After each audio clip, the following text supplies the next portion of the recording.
저는 섬에서 태어나서 가난 가운데 자라났습니다.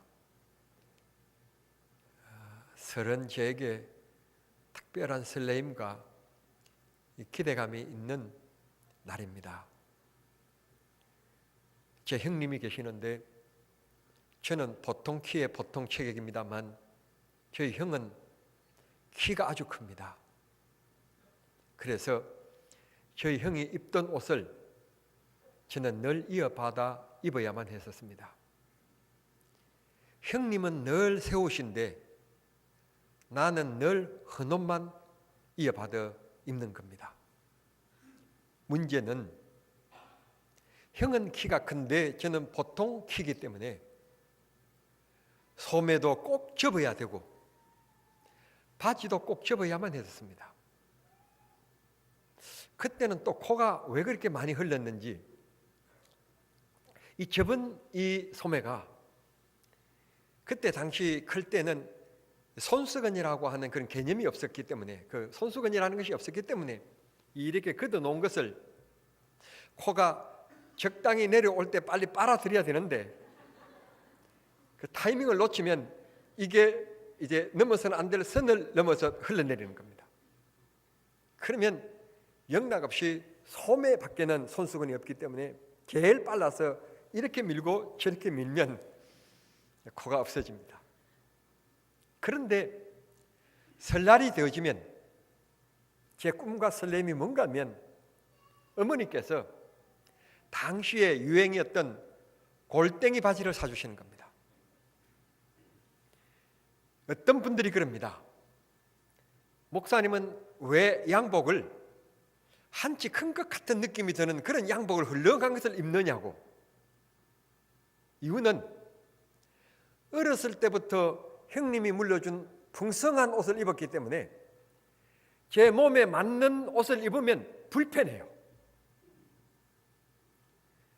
그런 사정도 모르고 하는 얘기가 왜 양복을 크게 입느냐고 그러는데 어렸을 때부터 못 사는 가정에서 컸기 때문에 그럴 수밖에 없었습니다. 설날이 되어지면 어머니가 골땡이 새 바지를 사주는데 얼마나 신나고 좋은지 그것 하나 기대감 속에 설렘 속에 살았던 명절 음력설이었습니다. 또 한 가지는 당시에 못 먹을 때였는데 그날만큼은 그래도 떡을 하고 부침개를 부치고 그런 것을 앞집에서 갖다 주고 뒷집에 갖다 주고 또 갖다 가지고 오고 그런 것이 너무 좋아서 어머니 심부름에 하는 것이 너무 좋아서 음력설을 기다렸던 그런 추억이 있습니다. 음력설의 이 연휴 동안에 이 주일에 주님 앞에 나온 여러분들에게 주님께서 성령의 능력에 옷을 입혀주시고 성령의 말씀의 능력으로 이 한 시간 영의 양식을 채워주시는 축복의 시간이 되시기를 소원합니다. 세상의 짧은 인생 태어나서 살아가면서 너나 없이 바라는 욕심이 있는데 그게 바로 행복입니다. 저와 여러분은 행복하기 위하여서 공부를 하고 행복하기 위하여서 아침부터 일어나서 돈을 벌고 그 돈으로 비싼 옷을 사 입습니다. 행복하기 위하여 결혼합니다. 행복하기 위하여 자식을 키웁니다. 행복하기 위하여 직장에 들어갑니다. 그러나 엄밀하게 말씀드리면 이 세상이라고 하는 곳에는 행복이라고 하는 파랑새는 있지만 행복이라는 것은 없습니다. 늘 목마름과 늘 불만 속에 살아가는 것이 세상의 인생의 발자취인 것입니다. 어떤 사람이 정말 집 없는 서름 속에서 열심히 일하고 근검전락하고 여행 가지 않고 사 먹지 않고 입지 않고 돈을 모아서 정말 내 집을 하나 샀습니다. 그런데 그 집에 들어간 날 저녁부터 위층에서 어린아이들이 뛰기 시작하는데 소음으로 잠을 이루지 못하는 것입니다. 내 집만 있으면 행복할 줄 알았는데 또 다른 난관이 기다리고 있었던 겁니다. 세상에는 사람들이 행복을 원하지만 또 다른 암초들이 여전히 기다리고 있습니다. 어떤 사모님이 아들도 없이 딸 하나 있는데 딸 하나가 공부를 잘 해주고 똑똑하고 예쁘게 생겼습니다. 그런데 좋은 직장에서 경제적인 능력이 있으니까 나이는 하나하나 먹어가는데 결혼할 생각을 안 하는 거예요. 사모님이 하시는 말씀이 제발 우리 아무개 시집 좀 가도록 중매 좀 하라고. 그런데 본인은 경제적인 능력이 있겠다, 혼자 살아가는 게 편하고 결혼할 생각을 안 하는 겁니다. 사모님이 이렇게 표현합니다. 정말 우리 딸이 결혼하면 정말 세상에 더 바랄 것이 없다고, 행복할 것 같다고. 그러던 어느 날 자기보다도 나이가 3살 아래인 남자아이를 데려와서 결혼하겠다고 승낙해달라는 겁니다. 얼마나 기쁘고 좋은지 승낙할 것 말 것도 없고 빨리 결혼해라. 그런데 하나님의 은혜로 결혼하자마자 아이가 생겼는데 아들을 낳은 거예요. 얼마나 좋은지 너무너무 좋은 거예요. 춤을 추고 싶은 거예요. 그런데 이 아이가 잠을 자지 않고 저녁에 울기만 해도 엄마를 찾고, 아이가 뭐 어떻게 해서 조금만 이상만 있으면 아이가 운다고 어떤다고 엄마 빨리 오라고, 그래서 그냥 일만 생기면 친정 엄마를 찾는 겁니다. 그러니 늦게 낳은 자식 혹이라도 어떻게 돼서 그럴까봐 이 걱정하는 것보다 그냥 전화 올 때마다 급하게 그냥 목소리가 떨리니 엄마가 앉아서 견딜 수가 없으니까 쫓아갑니다. 쫓아가서 뒷바라지를 다 합니다. 그게 한 달, 2달, 석 달 지나가면서 사모님은 나이가 먹어가고 아이는 커가고 그 아이를 안고 씻고 어떻게 빨래하고 어떻게 하다 보니까 자기 자신도 모르게 팔목에 무리가 가서 젓가락도 하지 못할 정도로, 숟가락은 잡는데 젓가락질을 못할 정도로의 무리가 온 것입니다. 이 사모님 생각합니다. 딸만 시집가면 더 바랄 것이 없다고 생각했는데 혹이 더 붙은 겁니다. 이 사모님 말씀으로는 목욕탕에 가서 때를 믿으려 하는데 몸을 불려놨는데 때밀 손목에 힘이 없어가지고는 평생에 돈을 아끼면서 이 돈이 어떤 돈인데, 성도들이 헌금한 돈인데 이 모든 돈을 이렇게 내가 허비하면 안 되고 이게 사치다, 하나님 앞에 부끄러운 일이다 생각하면서 한 번도 때밀이에게 때를 밀어본 적이 없는데 손목에 힘이 이 무리가 가서 자기 몸도 밀지 못할 정도로 되었으니 때밀이에게 몸을 맡길 수밖에 없을 정도로 몸이 망신차게 되어버렸단 말이에요.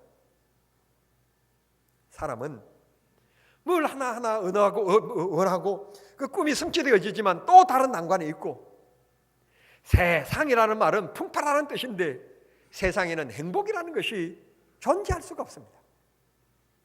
그럼에도 불구하고 여전히 우리 인간들은 행복을 추구하고 있습니다. 그러면 행복이 없느냐? 어떻게 하면 행복할 수 있느냐?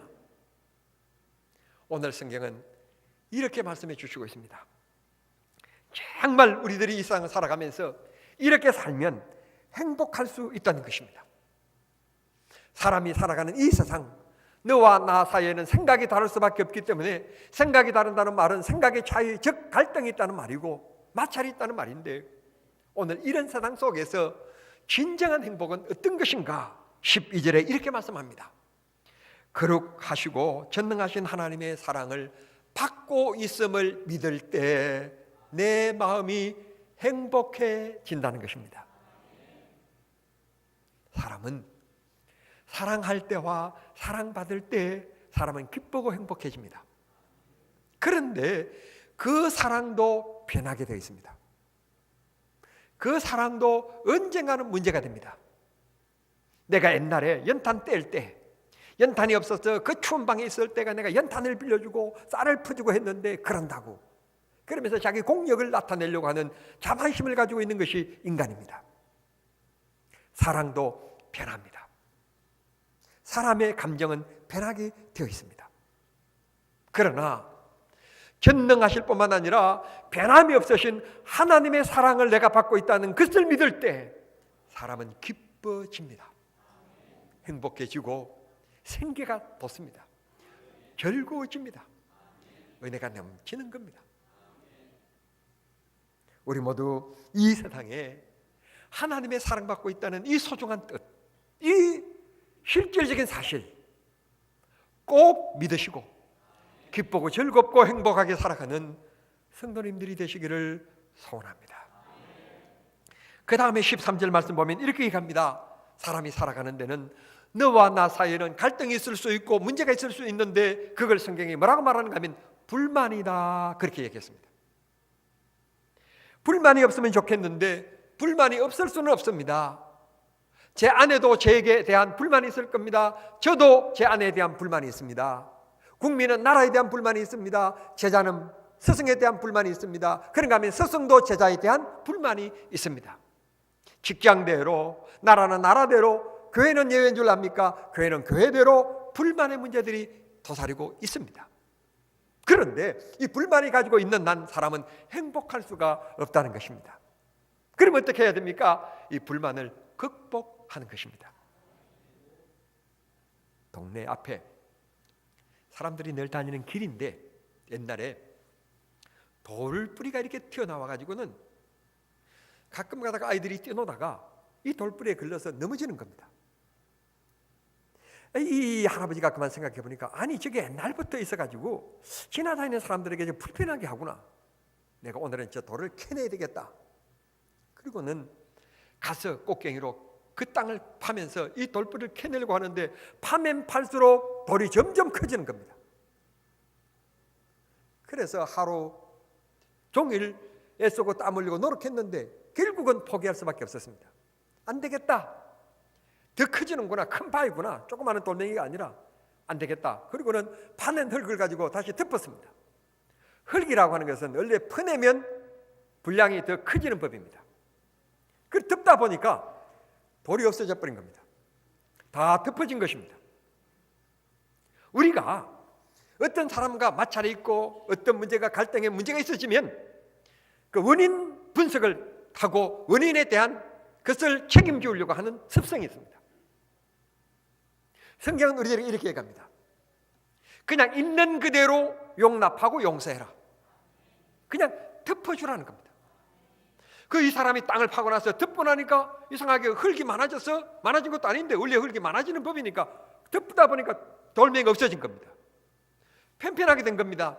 사람들이 지나다니고 아이들이 뛰어나오는데도 이 돌뿌리에 걸려서 넘어지는 사람이 없어지게 된 겁니다.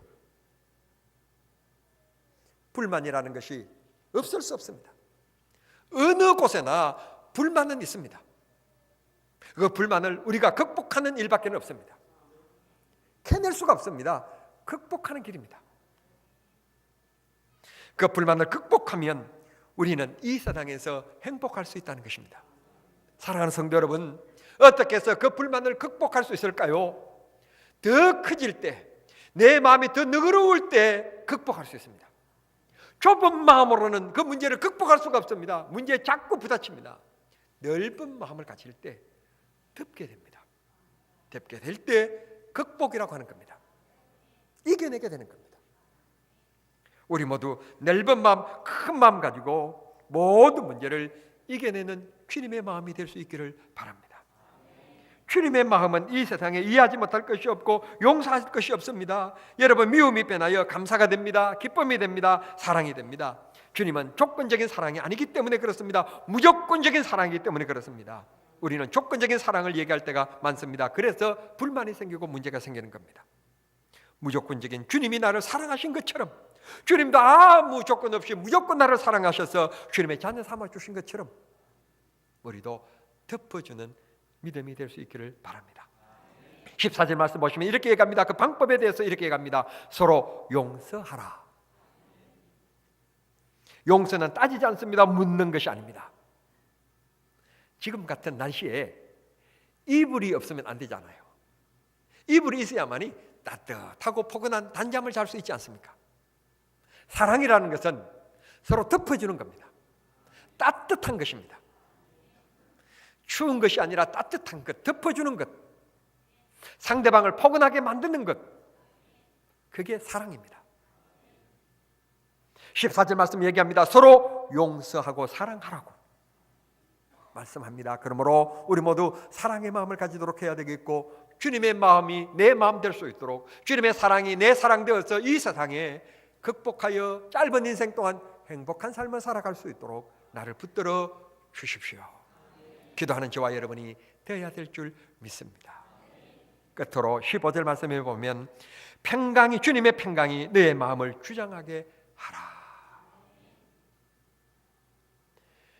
내 자만과 내 고집과 내 사상이 나를 주장하면 이해 못합니다.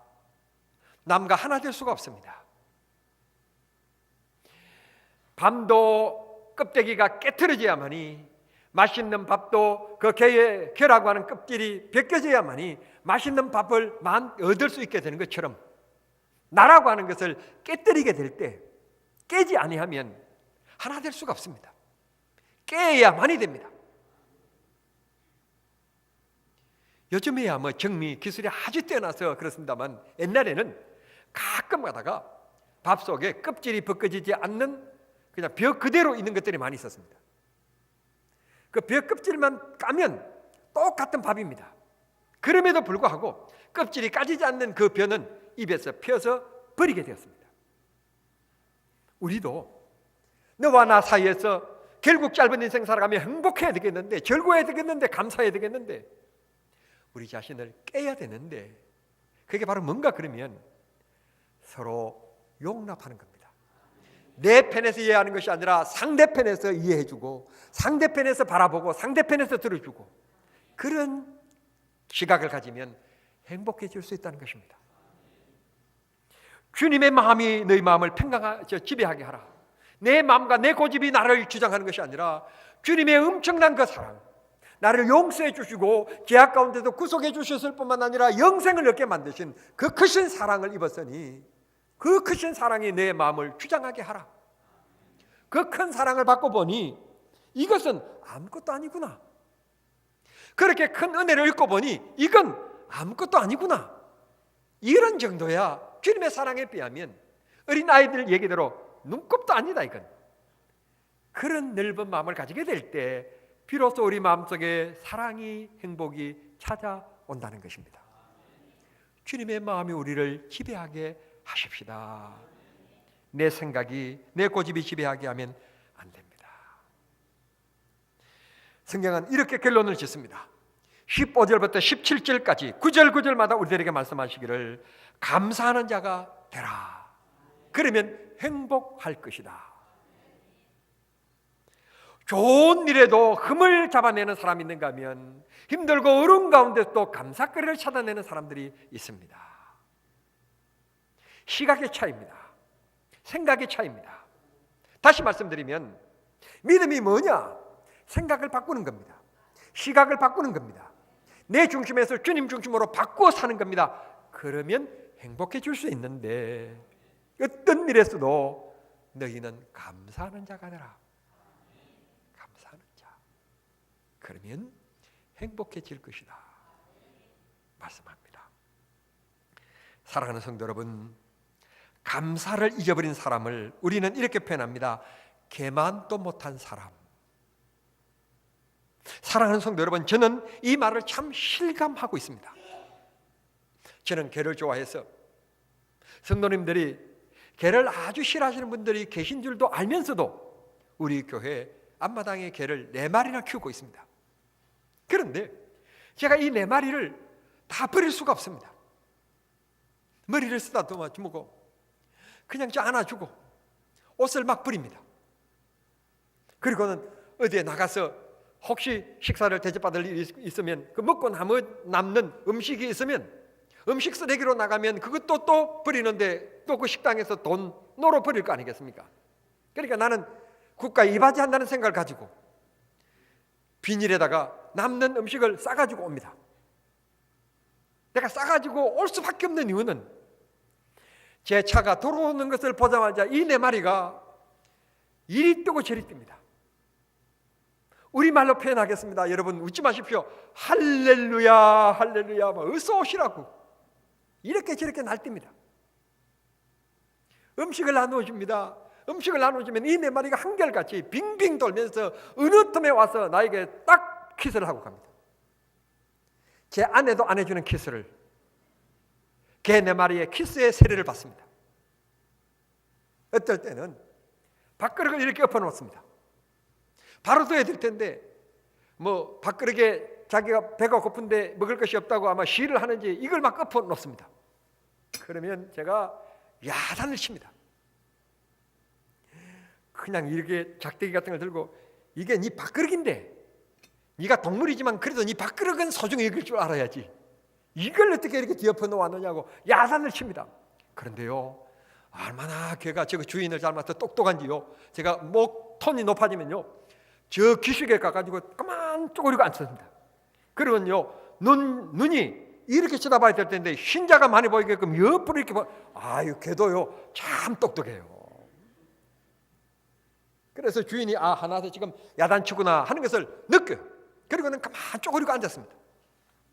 그러다가는 금방 내가 돌아서 가지고는 그냥 주고는 그래 먹어 이름만 한번 불러주면 언제 그러냐는 뜻이 꽁지를 이리 치고 저리 치고 주인님 잘 먹겠습니다 그러면서 또 휙 돌면서 그냥 또 한번 샥 핥고 지나가고요. 그러면서 내가 잘 먹어 그러면서 딱 제가 돌아서면요 주인님 또 갔다 와서 또 가져오십시오. 말은 안 하지만 그런 것이 귀에 들릴 정도로 그렇게 기뻐하고 좋아합니다. 이사야 1장에서 하나님께서는 이렇게 말씀하십니다. 미물의 손은 그 임자를 알건만은 내 백성 이스라엘 백성들은 왜 여호와를 모르는가? 우리 모두 감사의 마음, 감사의 눈, 감사의 입을 가지고 삽시다. 주님이 우리를 축복하시사 즐겁게 하실 것이고 기쁨이 넘치게 하실 것이며 행복하게 하실 것입니다. 오늘 이 말씀을 들은 사랑하는 성도님들, 골로새서 3장 12절부터 17절까지 저는 이 일주일 동안에 수없이 읽었습니다. 너무너무 말씀이 좋았기 때문입니다. 정말 꿀송이 같다고 하는 다윗의 표현을 제가 느낄 정도였습니다. 참 좋았습니다.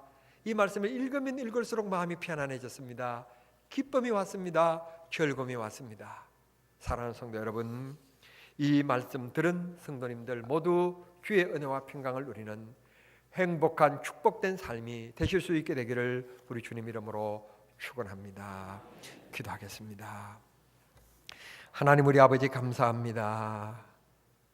이 세상 살아가는 동안에 행복하기를 원합니다. 즐겁게 살기를 원합니다. 오늘 성경은 우리들에게 행복하게 살아갈 수 있는 비결을 우리에게 말씀해 주셨는데 이 말씀의 길을 따라서 살면 행복할 줄 믿습니다. 우리 모두 이 말씀대로 살아서 주님이 주시는 풍성한 은혜를 누리며 행복하게 살아가는 모든 성도들 되게 하여 주시옵소서. 나를 구원하신 주 예수 그리스도의 이름으로 기도하옵나이다. 아멘.